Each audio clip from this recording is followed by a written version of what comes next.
जय साई राम, जय साई राम, जय साई राम। नमस्कार, आप सबको प्रणाम।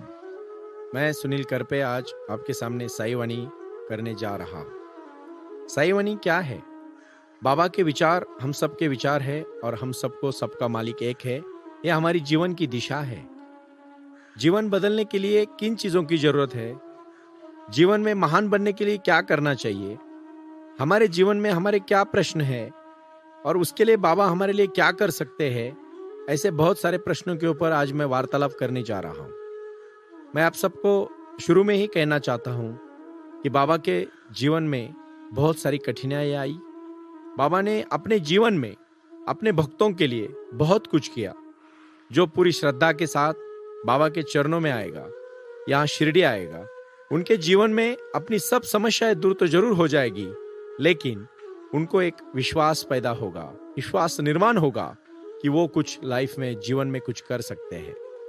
हमें जीवन में क्या करना चाहिए, उसका एक छोटा सा उदाहरण देके मैं आपको समझाऊं। आप समझ पाएंगे, मुझे पूरा विश्वास है, बल्कि मैं उसी तरह से प्रयास कर रहा हूं। जीवन में एक बार एक आदमी एक जगह से जा रहा था। वो अंधा था और अंधा होने के कारण वो बहुत ही परिश्रम करके जीवन में अपना जीवन का प्रवास कर रहा था। उसको एक आदमी का सहारा मिला और वो दोनों एक साथ अपना प्रवास करने लगे। दोनों प्रवास करते करते रेगिस्तान का पूरा उन्होंने वाळवंट को पार किया और वो हिमालय की बर्फाच्छादित परिसर के पास पहुंच गए।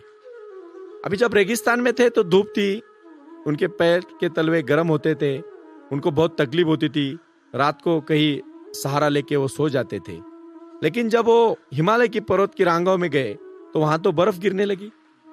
बर्फियों के इन पहाड़ में वो दोनों एक साथ रहते थे। अभी बहुत दिनों काम करने के बाद, दोस्ती होने के बाद, वो अपने जीवन में लिए दिन में कुछ काम करके थोड़ा बहुत गुजारा करते थे और अपनी जीवन की इस प्रवास श्रृंखला के लिए चलते थे। एक बार क्या होता है, हिमालय में एक पेड़ के नीचे वो अपना रात का पूरा बिस्तर डाल के सो जाते हैं। सुबह एक बंदा थोड़ा जल्दी उठ जाता है, जिसको आंख नहीं होती, जो अंधा होता है, और उसकी लकड़ी उसको इधर उधर नहीं मिलती है। और वो इधर उधर देखने के बाद, थोड़ा हाथ पैर हिलाने के बाद, उसके हाथ में एक दूसरी लकड़ी मिलती है और वो बहुत ही स्मूथ लकड़ी होती है।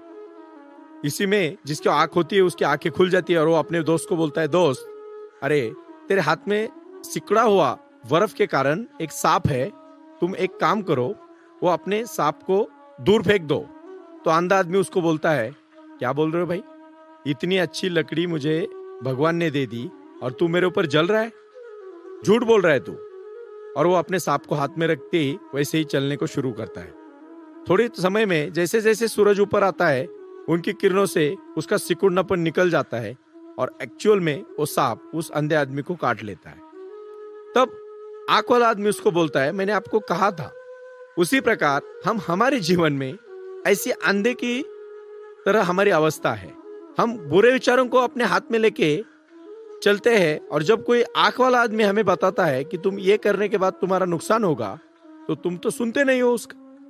और जब वो आपको प्रॉब्लम कर देती है, कोई समस्या खड़ी कर देती है, तो आपकी आंख खुली जाती है और आप फिर लोग बाबा के यहाँ श्रद्धा सबूर के लिए आ जाते हैं। मैं पूरी तरह से आपको बताना चाहता हूँ, वो आंख वाला आदमी मैं हूं और मैं आपको बताना चाहता हूं, विश्वास दिलाना चाहता हूं कि आप बाबा के चरणों में आने के बाद आपके जीवन में आपको कोई कठिनाई नहीं रहेगी, लेकिन उसके लिए आपको तपश्चर्या करना जरूरी है।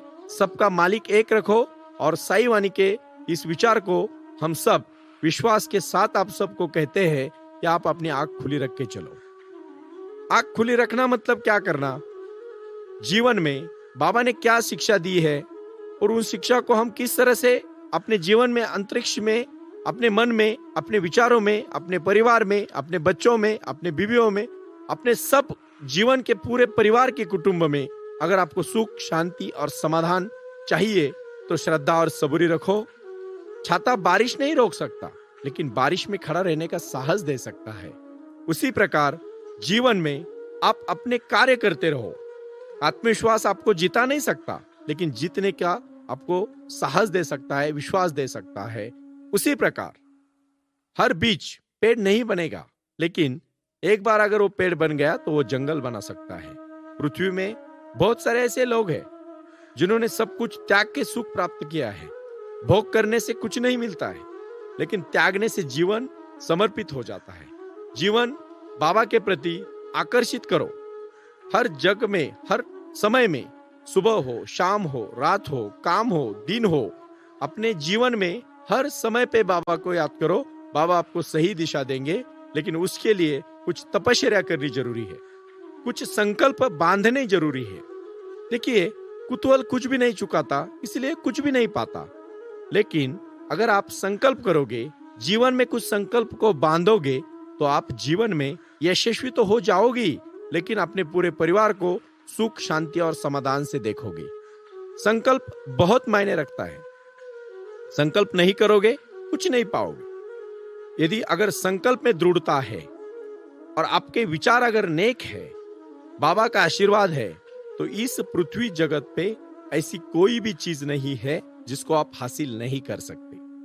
कितने सारे लोगों के साथ बातचीत और वार्तालाप करते समय, मैं पिछले महीने ही राजस्थान में जयपुर गया और वहां मैंने मेरे मित्र से बात की। इन दिनों हम चर्चा कर रहे थे कि जयपुर में बहुत बड़े बड़े महल है और मैं वो सब महल देखने का आनंद ले रहा था, उसके साथ घूम रहा था। लेकिन वो उसकी बातों में वो मुझे बताता रहा कि यूरोप में उसने कैसे बिल्डिंग देखी है, बड़े बड़े महल देखे हैं, बड़े बड़े राजघरानों के वहां के बिल्डिंग्स के बारे में, इमारत इसके बारे में वो मेरे साथ बात करता रहा। और 2 घंटे के बाद, पूरे 2 घंटे में उसने मुझे पूरा यूरोप के बारे में बताया। मैंने 2 घंटे के बाद वो फिर होश में आया और मुझे बता रहा था यहाँ की भी इमारतें बहुत ही पौराणिक है और बहुत ही अच्छी है। मैंने उसको बोला झूठ मत बोल, तो अभी 2 घंटा तो यूरोप की भी इमारतों के बारे में मेरे सामने तू जिक्र कर रहा है और बता रहा है कि यूरोप की इमारतें बहुत अच्छी है और हम अभी जयपुर में हैं। तो मुझे पूरा विश्वास है जब तुम यूरोप में होता होगा तो तुम्हें कोई अमेरिका की, कहीं दक्षिण की कोई बड़ी बड़ी इमारतें याद आती होगी। जीवन में भी यही हो रहा है। हमारे पास सब कुछ है, हमारा बच्चा बहुत अच्छा है, बेटी अच्छी है, माँ अच्छी है, पत्नी अच्छी है, लेकिन हम हमेशा कहते हैं कि दूसरों की अच्छी है। जो आदमी शिकायतें करता है वो कभी जीवन में यशस्वी नहीं होता। हमें सबको मंजिलें उन्हीं को मिलती है जिनके कदमों में जान होती है। पंखों से नहीं दोस्तों, हौसलों से उड़ान होती है। हौसला बुलंद रखो, विश्वास रखो कि आपके पास सब कुछ है। आपके पास भगवान ने दिया हुआ सब कुछ है, उसी का आप सहारा लेके अपने जीवन को भोगो मत, त्यागो, दूसरों के लिए समर्पित करो, अच्छे विचारों के लिए समर्पित करो, राष्ट्र के लिए समर्पित करो। मैं, मेरा परिवार, मेरी बीवी, मेरे बच्चे, मेरा मेरा मेरा छोड़ दो। बाबा ने कहा है सबका मालिक एक है। 4 दिन की जिंदगी है, खुशी से जिएंगे और खुशी में रहेंगे, यही हमारी जीवन की दास्तां है। मैं आपको और एक बात यहाँ कहना चाहता हूं, माफ करिएगा मैं कुछ अगर ज्यादा बोल रहा हूं तो इसीलिए बोल रहा हूं कि आपकी आंखें जब तक नहीं खुलेगी तब तक आपको समझ में नहीं आएगा कि हम क्या मांग रहे हैं। एक बार ये बहुत सही कहानी है। मोक्ष क्या होता है? बुद्ध एक गांव से जा रहे थे और उनके जो शिष्य थे आनंद, उनको बुद्ध बता रहे थे कि मोक्ष बहुत ही आसानी से प्राप्त होता है। आनंद ने कहा क्या बात है गुरुजी, मोक्ष अगर इतना आसानी से प्राप्त होता है तो लोगों को क्यों नहीं मिल रहा है? गौतम बुद्ध जी बोलते हैं आनंद जाओ, इस गांव में जाओ और पूछो कितने लोगों को मोक्ष चाहिए। आनंद गांव में जाता है, हर एक को पूछता है आपको क्या चाहिए। कोई बोलता है संपत्ति चाहिए, कोई बोलता है नाम चाहिए, कोई बोलता है सत्ता चाहिए, कोई बोलता है पद चाहिए, लेकिन सही में एक भी आदमी मोक्ष नहीं मांग रहा है। जो आप मांगोगे वही आपको मिलने वाला है। आप क्या मांग रहे हो वो आपके ऊपर मायने रखता है। मुझे पूरा विश्वास है कोई अगर दिल से कोई अपनी आवाज और अपना पूरा तन मन धन एक चीज के ऊपर ध्यान दे तो वो जीवन में कभी अपयश हो नहीं सकता। इन सब को पाने के लिए शिरडी आने की क्या जरूरत है? बाबा ने अपने जीवन में, अपने कार्यकाल में जो भी सेवा की है वो समाज के लिए की है। फिर वो सब जाति धर्म के लोगों के लिए उन्होंने कोई अलग अलग चीजें नहीं की।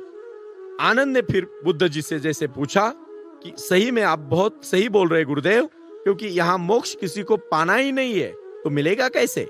जब तक आप अपनी इच्छा प्रकट नहीं करोगे तब तक आपको मिलेगी कैसे? बहुत सारे लोगों को जीवन में क्या पाना चाहिए, क्या कमाना चाहिए, यही समझ में नहीं आता।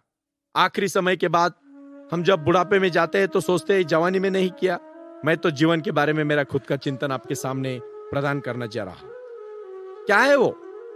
अगर हम कोई गाने की महफिल में गा रहे हैं और उस गाने की महफिल में अगर हम कह रहे हैं कि अभी भैरवी ले लो, मतलब आखिरी गाना ले लो, उसी आखिरी गाने के पहले पूरे महफिल की मजा हमने जीवन में आनंद के साथ लेनी चाहिए। यही हमारा जीवन है और यही हमारी महफिल है। मतलब महफिल लेते समय भैरवी जब हम गाने लगेंगे तो महफिल की खंत नहीं होनी चाहिए। यही हमारी जीवन की दिशा है। धन्यवाद। Please share and like this video and subscribe our YouTube channel.